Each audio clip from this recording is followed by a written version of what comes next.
I think both the Mountain Music Trail and the Mountain Dance Trail have really highlighted what has been going on in West Virginia for a long time. So the Mountain Dance Trail is highlighting little communities that have square dances. Similarly, the Mountain Music Trail, highlights these beautiful little towns on 219 that have thriving music traditions that the outside world just didn't necessarily know about before. Since 1973, musicians, artists, and students have been making the pilgrimage to Elkins, West Virginia to participate in week-long master classes at the Augusta Heritage Center on the Hilltop campus of Davis and Elkins College. Augusta was started to teach people the local crafts, and then they brought in a few music teachers to teach local music traditions, and then it has expanded over those 40 years to be, 5 weeks of the summer. Each week has a different theme or several different themes, and teachers come from all over the country and the world to teach here. And then students come from all over. There were several students here this summer from Australia and England. So people come from all over to teach and learn at Augusta. The learning is based around traditional music and craft and dance, but it pushes those boundaries too, to be more eclectic and sort of teaching people how to improvise within the tradition as well. So I think it's pretty special, and it's dedicated to the learning. I mean, it's a vacation in that you're in this beautiful place, but people come here to really study their instruments and hear these beautiful concerts of old masters playing on this huge stage, and it's a special teaching and learning environment. One thing I found really neat about being at Augusta is that everybody here, is playing, and we're all on the same level. It's very equalizing to come and be supported in this environment. But people have amazing lives outside of Augusta too, and just getting to know the people has been really wonderful. The jams are a lot of fun. You can pick up with really seasoned, talented musicians that are just incredible, and you aspire to be that someday. You're welcome here. Everybody is.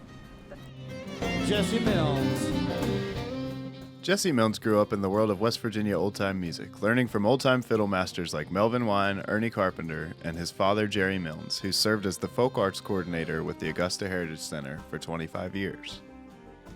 I've always been around a lot of old-time music here in West Virginia at all the festivals, and just known a ton of musicians. But coming to Augusta, I got to experience a lot of just other kinds of music. I'm really proud to be part of this tradition. I'm always amazed at how if I just get out, sit out somewhere and play the fiddle, I'll strike up conversations, and so many people around here have memories, had people in their family who played fiddle music or old-time music.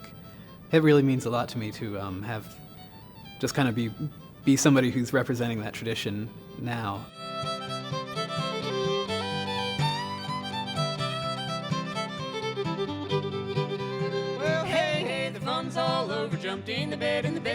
For me, Augusta embodies really the community of music and sharing and learning and passing it on.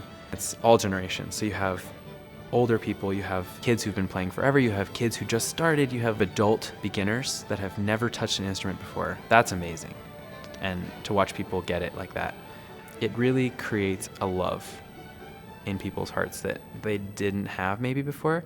I'm the fiddler in the Appalachian Ensemble, which is the whole reason I'm actually at D&E.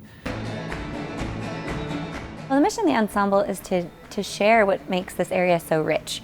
And so a lot of the tunes that are used are from Pocahontas County and Randolph County and Kanawha County that the string band plays, but then we also have dance styles that came from here. They do flat-footing and clogging, and like I said, we kind of want to introduce the general public to the sort of American vernacular roots forms out there.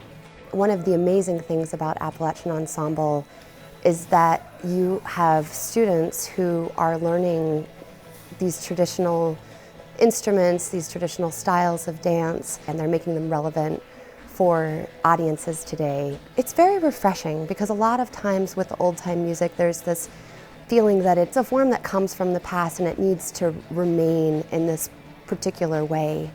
And the Davis and Elkins Appalachian Ensemble takes that music and brings it into this time in a way that it gives it a new life. It breathes a whole new life into it. There's such an amazing sense of community And you can walk into a small square dance anywhere on the trail, and they might not know you, and people will come over and introduce you and then pull you into the dance, and you'll instantly be experiencing something really genuine to hear. And I mean, the music is just very contagious, the dancing is, the people are really great, and it's a really incredibly beautiful area to spend time in.